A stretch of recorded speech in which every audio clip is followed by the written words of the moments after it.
एक औरत ने चालाकी से चार्जर पर लिपस्टिक लगा दी, फिर वही लिपस्टिक अपने पति के हाथ पर छाप दी। इसके बाद उसने जेब से एक नकली सांप निकाला और चुपचाप पति के सिर पर रख दिया। जैसे ही सब कुछ सेट हुआ, उसने जोर से चिल्लाकर पति को जगा दी। नींद से हड़बड़ाकर उठे पति ने सिर से सांप को झटक कर दूर फेंक दिया। इसी मौके का फायदा उठाकर पत्नी ने सांप को बेड के नीचे लुका दिया और बोली सांप भाग गया। डरे हुए पति ने खुद को चेक किया और हाथ पर 2 लाल निशान देखकर घबरा गया। उसे लगा शायद सांप ने काट लिया है। सांसें तेज चलने लगी, पसीना छूटने लगा। पत्नी बोली मैं पानी लाती हूँ, थोड़ा रिलैक्स कर। पानी में उसने चुपचाप एक नींद की गोली मिला दी। जैसे ही उसने पानी पिया, कुछ ही सेकंड में बेहोश होकर गिर गया। कितनी देर बीती पता नहीं। जब होश आया तो खुद को अकेला पाया। वो भागकर लिविंग रूम में पहुंचा, देखा उसकी बीवी और उसकी क्लोज फ्रेंड दोनों उसकी फोटो लिए बैठी हैं, उस पर सांस ले रही है। वो चिल्लाया मैं मर नहीं गया, लेकिन दोनों पर कोई असर नहीं हुआ। वो समझा शायद मजाक चल रहा है। गुस्से में आकर उसने बीवी का फेवरेट फूलदान उठाया और तोड़ दिया, लेकिन बीवी ने बस इतना कहा अरे शायद हवा से गिर गया होगा। फिर दोनों खिड़की बंद करने चल गए। अब पति को शक होने लगा कि शायद वो सच में मर चुका है। इसी बीच लाइट डिम हो गई और उसके पीछे एक काले कपड़ों वाला आदमी खड़ा था। उसका लिबास देखकर उसने खुद के कपड़े देखे और उसे यमदूत की याद आई, लेकिन वो यकीन नहीं कर पा रहा था कि वो मर चुका है। उसने उस काले आदमी से पूछा क्या मैं सच में मर गया हूँ?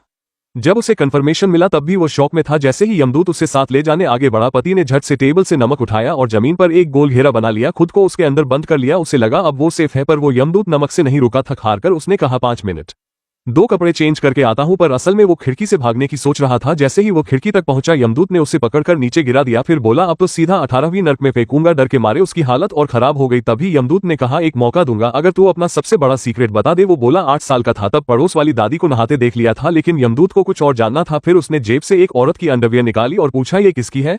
पति के चेहरे का रंग उड़ गया। जल्दी से बोला मेरी बीवी की है। यमदूत बोला तेरी बीवी तो एम पहनती है, ये तो एस है। अब पति की बोलती बंद धीरे से कबूल किया मेरी सेक्रेटरी की है। सीक्रेट मिलते ही यमदूत मुस्कुराया जा छोड़ता हूं तुझे। पति ने राहत की सांस ली, पर जैसे ही आंखें खोली देखा बीवी सामने खड़ी है, गुस्से से उसे घूर रही है। तभी पता चला ये सब एक प्लान था। यमदूत और बीवी की फ्रेंड असल में उसके लॉयर्स